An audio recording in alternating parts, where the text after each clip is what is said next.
Ya, bismillahi, assalamualaikum warahmatullahi wabarakatuh. Kali ini kita akan bahas mengenai analogi. Ya, analogi, yaitu dasar-dasar menyusun gagasan. Nah, nanti kita akan cross-check nih, bagaimana cara pemikiran atau mengutarakan dan menggunakan analogi. Sekaligus cross-check apakah penyusunan tersebut sudah sesuai dengan kaidah atau tidak. Karena imbasnya itu adalah kita akan mengalami kesesatan dalam berpikir. Nah, ini yang berbahaya nih. Maka oleh karena itu kita akan bahas lebih dalam. Untuk buku-buku sendiri banyak sekali yang menulis tentang dasar-dasar logika, tapi saya lebih condong pada kitab mantik atau ilmu mantik. Ilmu mantik ini ilmu yang dipelajari di kalangan para santri. Itu menarik tuh. Misalnya di bukunya Imam Al-Ghazali itu tentang Tahafutu Al-Falasifah dari Darul Ma'arif Mesir, atau buku-buku yang lain misalnya seperti Filsafat Muslim tentang pemikiran-pemikiran, atau banyak buku-buku yang lain lah yang menjadi sumber rujukan. Di mata kuliah dasar-dasar logika bersama saya Arya Dilah. Ya, kita masuk ke pembahasan pertama. Ontologi. Apa itu ontologi? Kalau kita bicara tentang ontologi, berarti kita bicara tentang apa? Ya, apa? Apa itu analogi? Analogi ini kalau ditarik kesimpulan ya, tapi kita belum bisa narik kesimpulan nih karena belum menjelaskan terlebih dahulu tentang dasar-dasarnya. Tapi di awal saya ingin menunjukkan bahwa kesimpulan tentang ontologi itu ditarik dengan jalan menyampaikan atau memperbandingkan suatu fakta dengan fakta-fakta khusus lainnya. Pemikiran ini juga biasa disebut pemikiran melalui persamaan atau pemikiran melalui analogi, atau disebut analogi logis.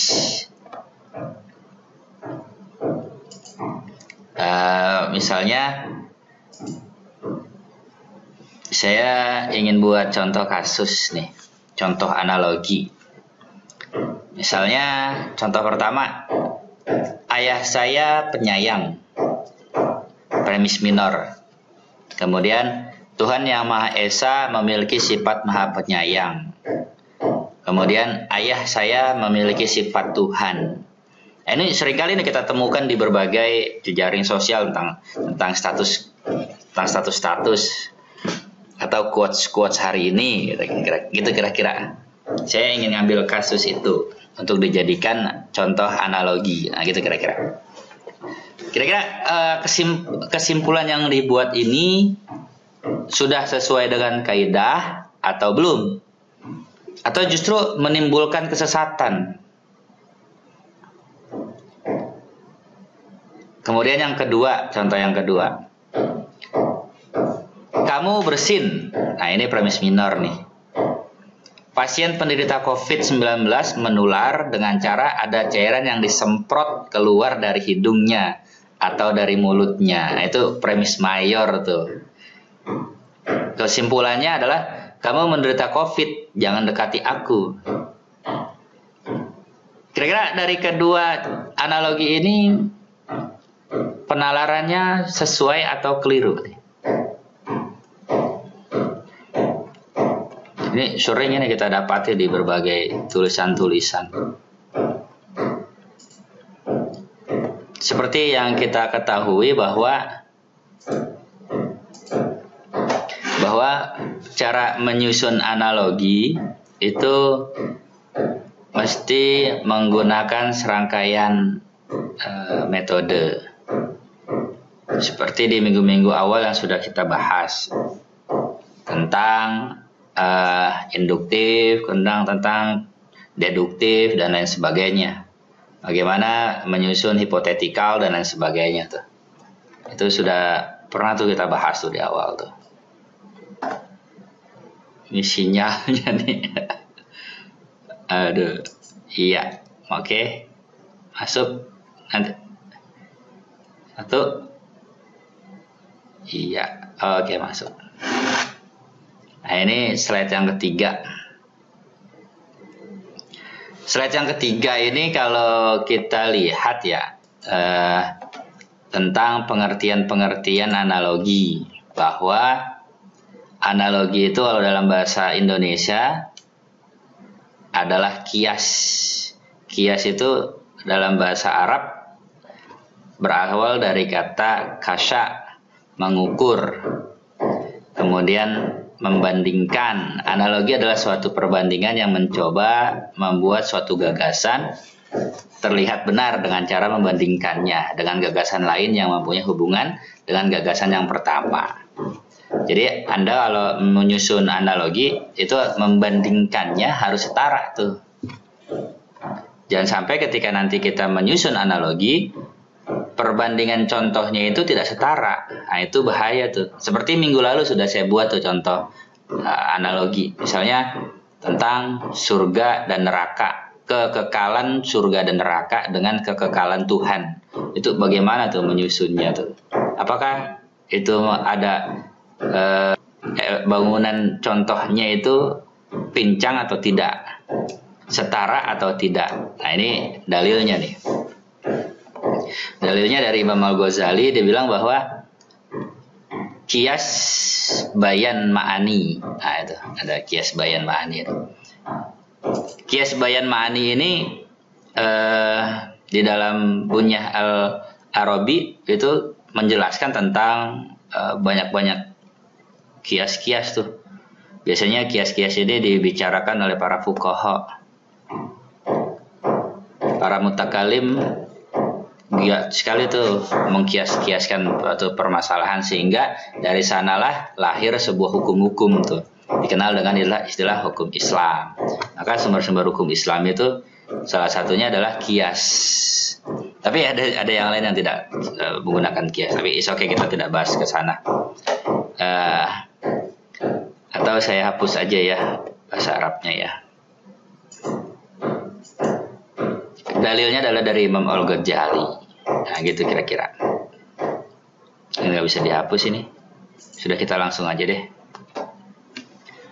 Ya, berbicara mengenai analogi adalah berbicara tentang dua hal yang berlainan. Dua hal yang berlainan tersebut kemudian dibandingkan. Nah, gitu kira-kira. Jika dalam perbandingan itu hanya diperhatikan persamaannya saja tanpa melihat perbedaannya, maka timbullah analogi. Nah, gitu kira-kira ya. Yakni persamaan di antara dua hal yang berbeda.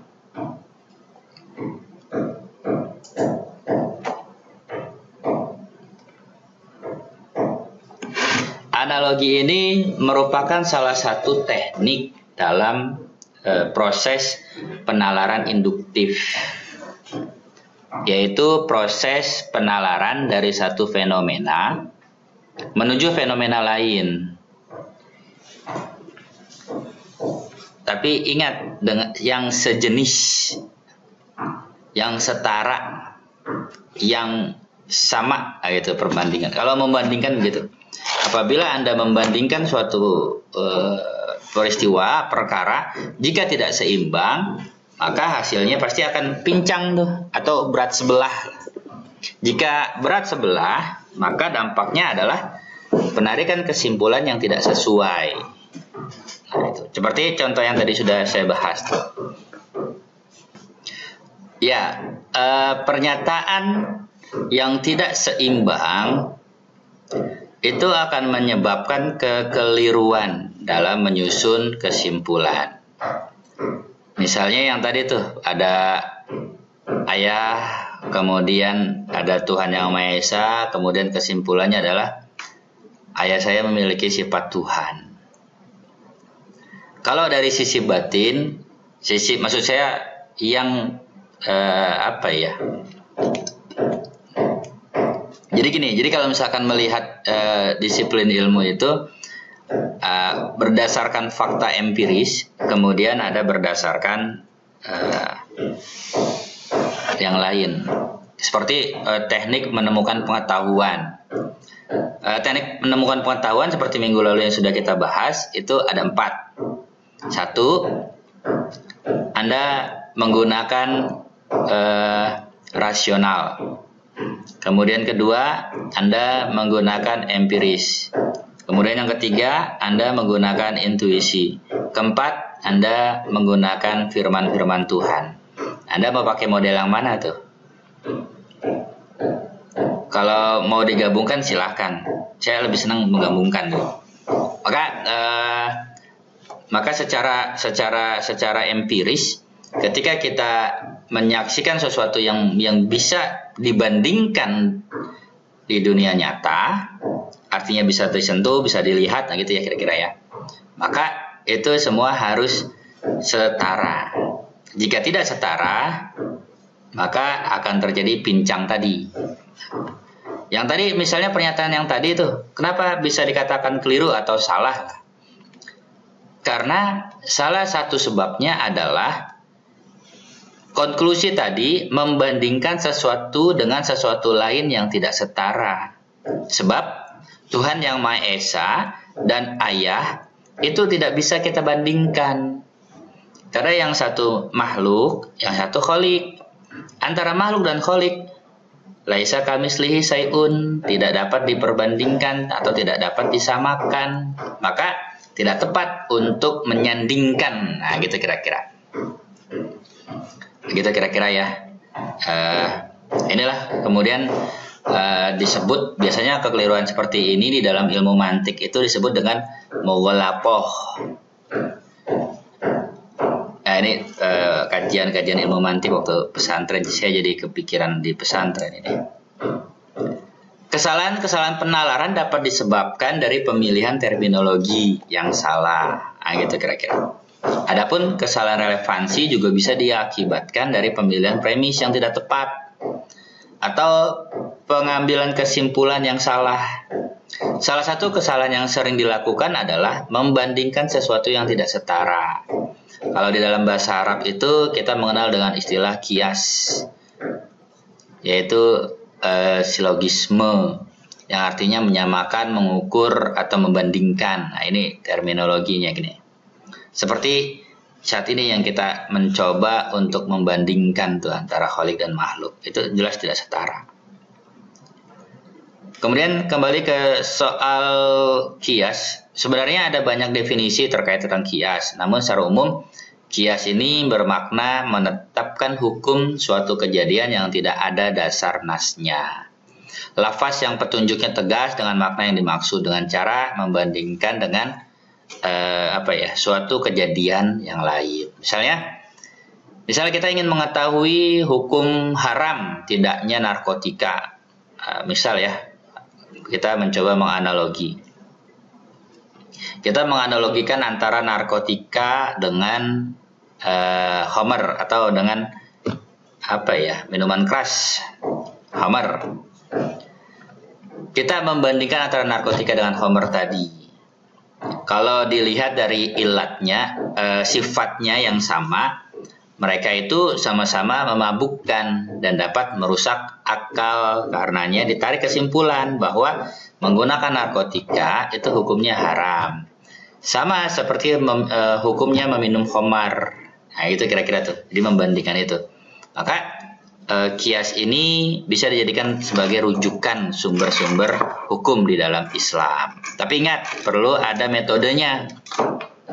Metodenya banyak tuh, ada ilmu mantik, kias, dan lain-lain, banyak sekali. Kemudian kalau dilihat dari slide berikutnya, slide berikutnya ini? Oh, nggak muncul nih. Loadingnya lama ini ya. Kalau dilihat dari macam-macamnya, maka analogi ini ada beberapa macam.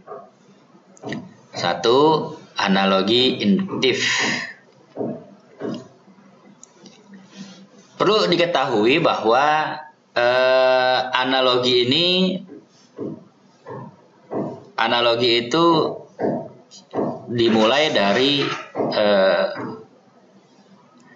dimulai dari masa sahabat. Nah, dari masa sahabat itu tentang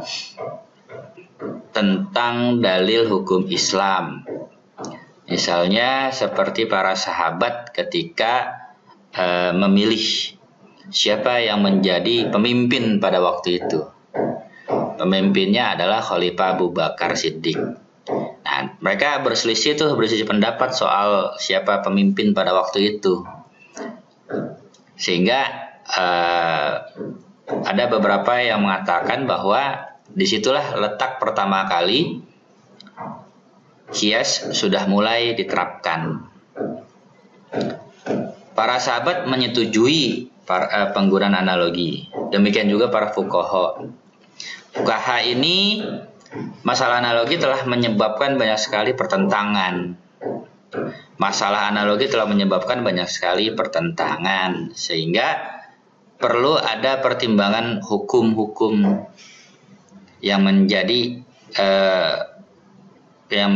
patokan dari para mutakallim. Karena terjadi perbedaan tersebut, maka muncul nih berbagai macam aliran. Misalnya Anda ingin membandingkan antara apa ya? Saya sedang mencoba mencari satu kasus yang dapat dimengerti.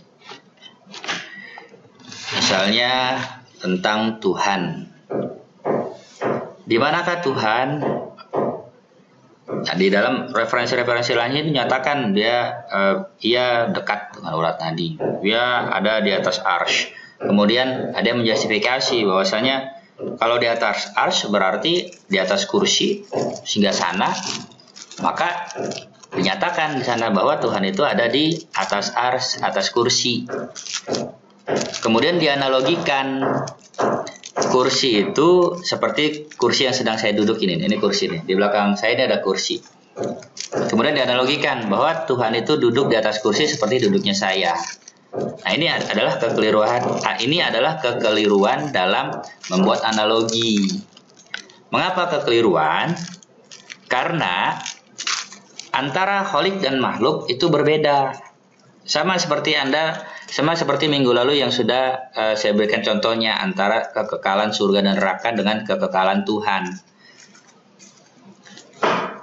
Masih ingat contoh kasusnya itu? Itu adalah analogi yang tidak seimbang. Sehingga apabila itu diyakini, itu akan menyebabkan kekeliruan dalam menafsirkan teks. Nah, gitu kira-kira ya. Tapi untuk lebih lengkapnya nanti ada kajian-kajian yang mendalam lah. Lebih baik kita ikut pengkajian-pengkajian yang sifatnya update. Tapi perlu diketahui bahwa macam-macam analogi ini salah satunya adalah analogi induktif. Apa itu analogi induktif? Nah, gitu. Analogi yang disusun berdasarkan persamaan yang ada pada dua fenomena. Kemudian ditarik kesimpulan bahwa apa yang ada pada fenomena pertama terjadi juga pada fenomena kedua. Analogi induktif ini merupakan suatu metode yang sangat bermanfaat untuk membuat suatu kesimpulan yang dapat diterima berdasarkan pada persamaan yang terbukti terdapat pada dua barang khusus yang diperbandingkan. Misalnya apa ya? Misalnya tim Uber Indonesia masuk babak final karena berlatih setiap hari.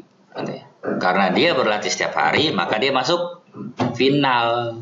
Maka tim Thomas Indonesia itu akan masuk tuh final karena berlatih setiap hari. Nah, itu kira-kira gitu. Kira-kira fenomena yang berbeda itu bisa dibandingkan. Nah, itu kira-kira analogi induktif. Kemudian analogi deklaratif.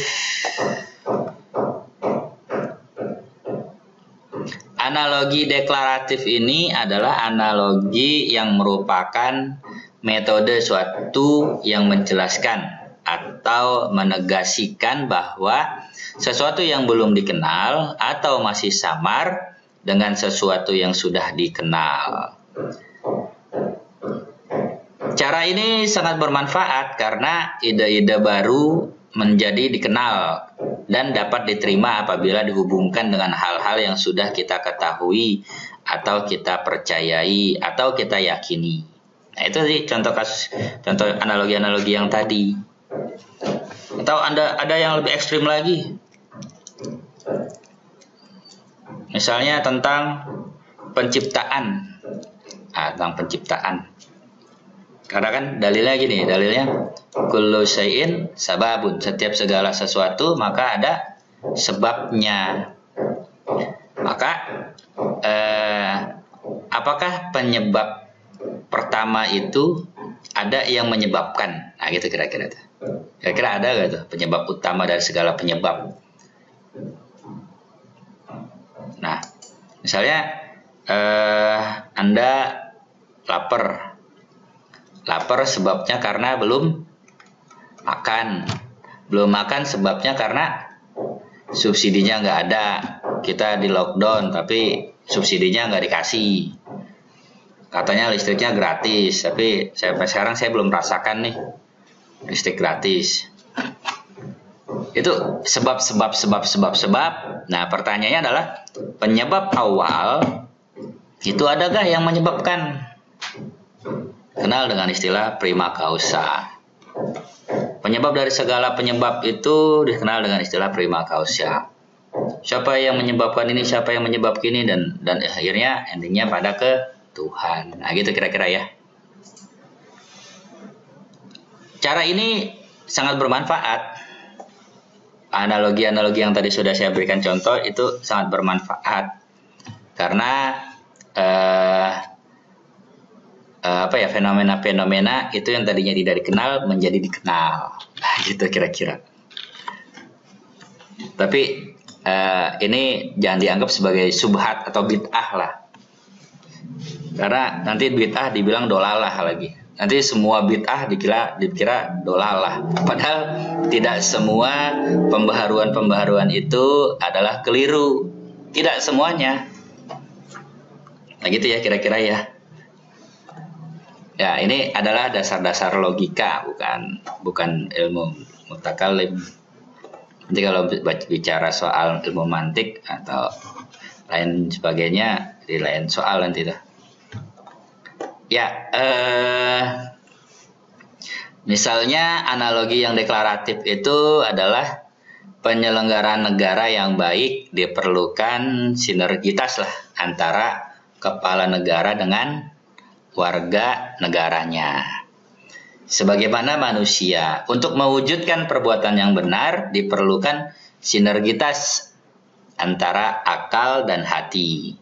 Begitu pula dalam negara. Negara perlu ada sinergitas tuh antara kepala negara dan warganya. Kalau kepala negaranya sudah mengatakan, maka harusnya bawahannya mengikuti pernyataan kepala negara. Agar apa? Agar ada sinergitas tuh antara atasan dan bawahan. Nggak mungkin kan atasan nggak pakai bawahan, bahaya. Nah itu kira-kira. Maka kita hormati siapa yang berbicara. Lihatlah apa yang dibicarakan, jangan melihat siapa yang membicarakan. Usianya udah lanjut, mungkin udah lupa, udah pikun, terus kita heroin aja lah, lupain aja lah. Enggak, jangan, salah itu. Ini anaknya masih usianya masih belum balik nih, usianya belum dewasa, pemikirannya juga belum mateng. Masa anak kecil kayak gitu didengerin? Oh jangan, itu keliru. Karena kan tadi tuh unjur makol wala tanjur man kol. Lihatlah apa yang dibicarakan makol wala tanjur, dan janganlah melihat siapa yang mengatakan. Oke, gitu ya. Selanjutnya, slide berikutnya adalah cara menilai analogi. Cara menilai analogi ini yang pertama, sedikit banyaknya peristiwa sejenis yang dianalogikan, maka semakin banyak peristiwa sejenis yang dianalogikan.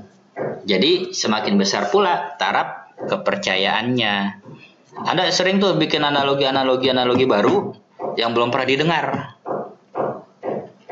Karena seringnya intensitas pembicaraan itu, gagasan itu, maka semakin sering juga orang percaya terhadap itu. Gitu kira-kira tuh. Misalnya di satu daerah ada tuh orang yang mengaku Imam Mahdi atau mengaku Nabi terakhir.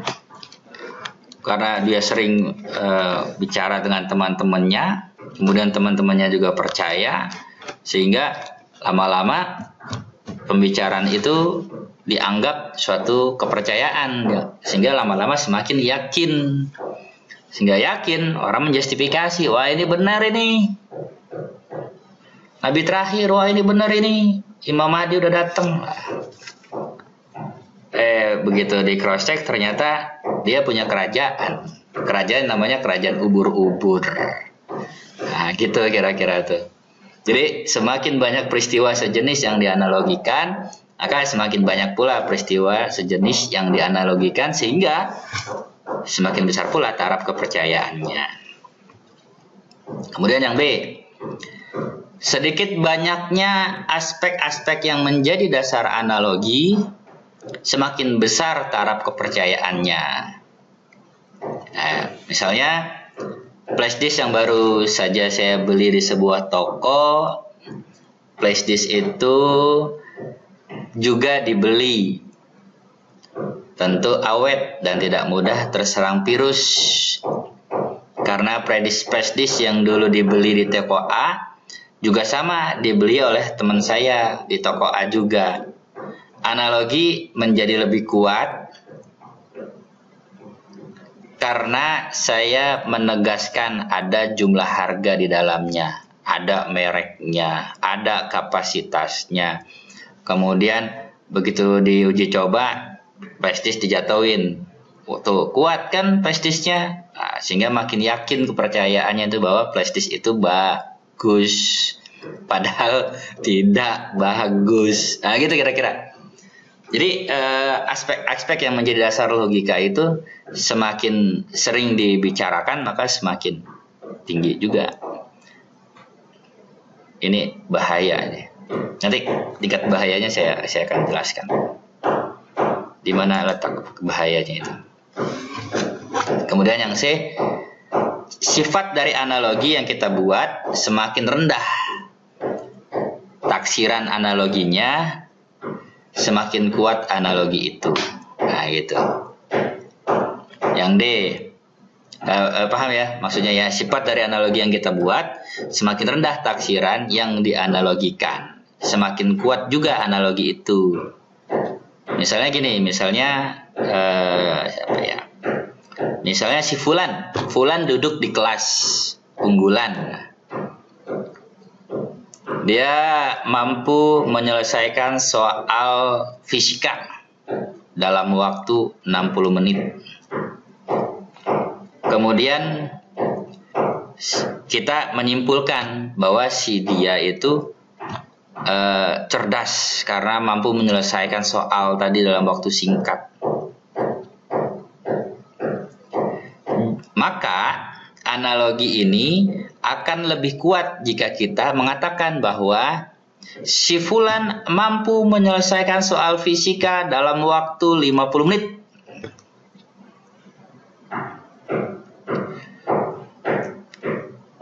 Tapi di menit berikutnya kita nyatakan tuh bahwa si Fulan dalam waktu 90 menit mampu menyelesaikan soal fisika. Nah gitu kira-kira gitu. Bisa ditangkap kan maksudnya? Jadi yang dilihat itu adalah yang di akhir. Bandingkan antara menit dengan menit setelahnya. Itu di akhir itu akan meruntuhkan tuh seluruh gagasan sehingga analogi yang dibuat gugur. Nilainya rendah lah, taksirannya rendah analoginya. Jadi nggak dipercaya, gitu ya. Nangkap kan? Ya baik, saya anggap nangkap lah. Walaupun agak sedikit pusing, saya juga pusing menjelaskannya. Tapi it's okay. Itu adalah cara menilai sebuah analogi. Nah, kemudian yang yang D ya, dia belum ya? Dia udah belum?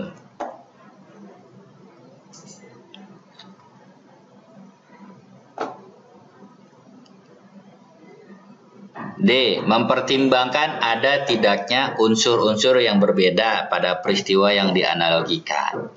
Semakin besar, semakin banyak pertimbangan atas unsur-unsur yang berbeda, maka semakin kuat analogi itu. Nah, iya, sama tuh. Kemudian yang apa? Yang E, relevan dan tidaknya masalah yang dianalogikan. Bila masalah yang dianalogikan itu relevan, maka semakin kuat analogi itu. Bila tidak, analoginya tidak kuat dan bahkan bisa gagal. Analogi yang relevan biasanya terdapat pada peristiwa yang mempunyai hubungan kausal. Ya itu, dia hubungan kausal. Mana contoh analoginya? Contoh analoginya misalnya, asalnya apa yang relevan ya? Saya lagi nyari kasus ini, kasus yang akhirnya ya. Ada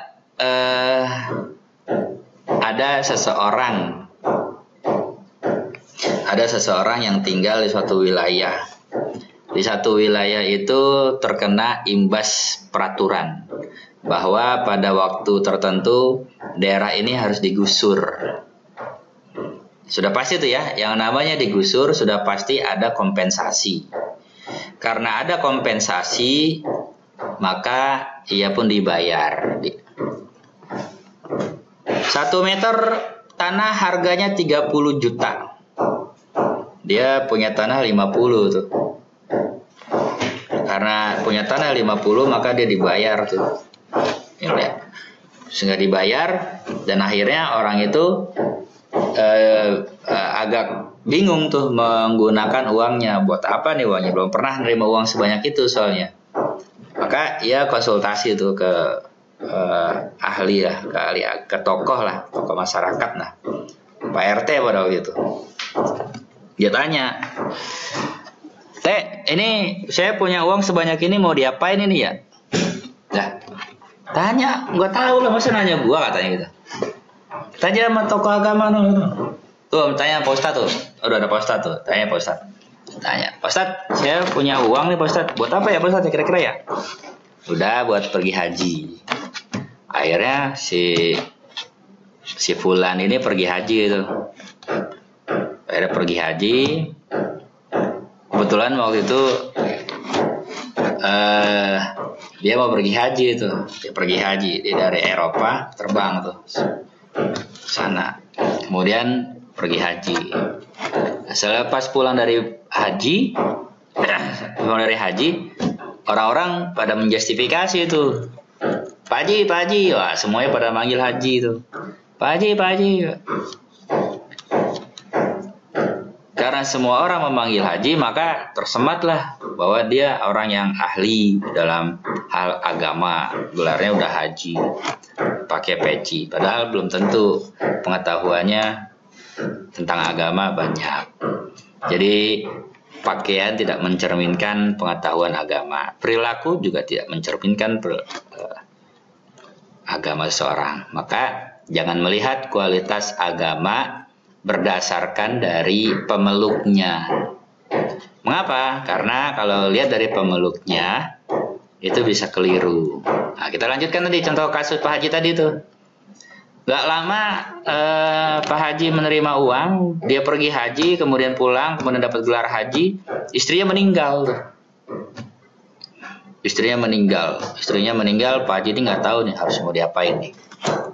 Ya akhirnya dia nanya lagi ke tokoh agama. Assalamualaikum Ustaz, ini istri saya meninggal ini, gimana ya selanjutnya ya?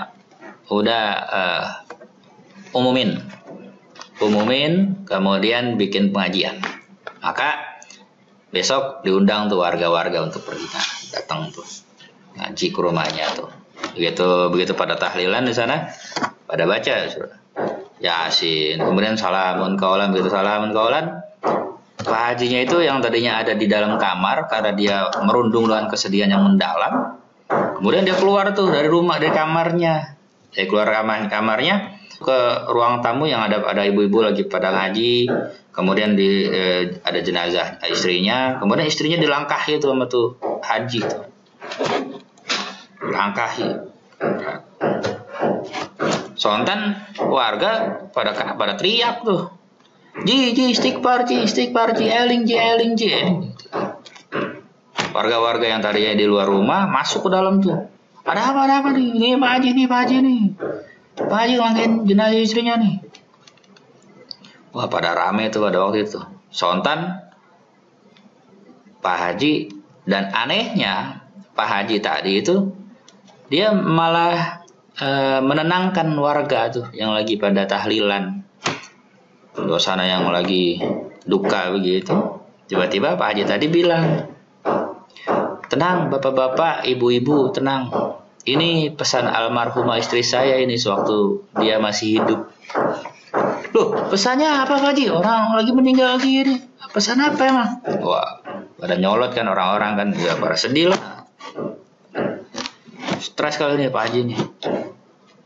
Begitu Pak Haji kasih pendapatnya, tenang bapak-bapak, ibu-ibu, ini pesan almarhumah waktu dia masih hidup. Apa pesannya? Pesannya langkahi dulu mayat saya kalau kamu mau menikah lagi, gitu katanya. Satu sisi warga tawa, satu sisi sedihan. Wah, kacau nih Pak Haji nih. Maka kesimpulannya adalah kita jangan menilai kualitas agama berdasarkan dari pemeluknya. Ada bisa aja melihat penampilannya, wah bagus, tapi perilakunya tidak mencerminkan agama. Nah gitu ya kira-kira ya. Jadi relevan atau tidaknya masalah yang dianalogikan itu tergantung dari peristiwa yang mempunyai hubungan sebab-sebab dan akibat. Nah itu tadi tuh Pak Haji tadi tuh, karena dia masa hidupnya sama istrinya sering dialog, sering diskusi, maka muncul tuh pernyataan dari istrinya tuh, kamu kalau mau nikah langkai dulu sama saya. Wah, dianggapnya Pak Haji, wah ini amanat ini, yang namanya amanat itu harus dijalankan ini. Wah tuh bahaya, udah urus aja dah ya, gitu ya. Contoh-contoh kasusnya. Kemudian kesesatan analogi. Nah, kita juga sering itu membuat analogi-analogi yang keliru tuh. Mengapa bisa keliru? Karena berbagai faktor tuh. Tadi tidak seimbang atau tidak setara. Jadi mulai sekarang, kalau memberikan contoh kasus atau menciptakan gagasan, usahakan yang seimbang. Jika Anda bicara tentang makhluk, ya sudah makhluk saja yang dibicarakan. Kalau bicarakan tentang makhluk dengan Tuhan, boleh, tapi dengan menggunakan metode yang berbeda. Juga di tempat yang berbeda. Juga dengan audiens yang berbeda. Karena kenapa? Karena setiap tempat ada pembicaraan. Dan setiap pembicaraan ada tempatnya. Apabila tidak sesuai pada tempatnya, itu dikenal dengan istilah zolim. Nah, gitu kira-kira tuh. Jadi kullu maqal maqam. Kalau kita lihat dari beberapa kesesatan analogi ini, yang pertama itu ada tergesa-gesa. yaitu terlalu cepat menarik konklusi, sedang fakta-fakta yang dijadikan dasarnya tidak cukup mendukung konklusi. 2. Kecerobohan. Kesimpulan yang ceroboh terjadi karena mengabaikan adanya faktor-faktor analogi yang penting. 3. Prasangka. Prasangka membuat orang tidak mengindahkan fakta-fakta yang tidak cocok dengan konklusi. 4. Memaksa menjadikan ide agar terlihat benar dengan cara membandingkannya dengan ide lain yang sesungguhnya tidak mempunyai hubungan dengan ide yang pertama. Nah ini tuh, kesesatan tuh. Ini banyak sekali kesesatan yang terjadi di sekitar kita. Kemudian, ya, pesan saya terakhir adalah pesan moralnya hati-hati terhadap prasangka. Kenapa? Karena apa yang kita sangkakan itu belum tentu benar.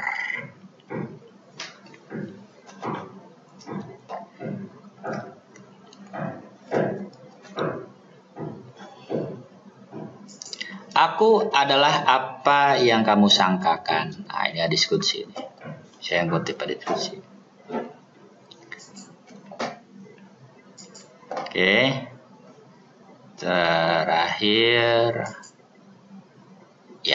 Terakhir adalah ucapan terima kasih.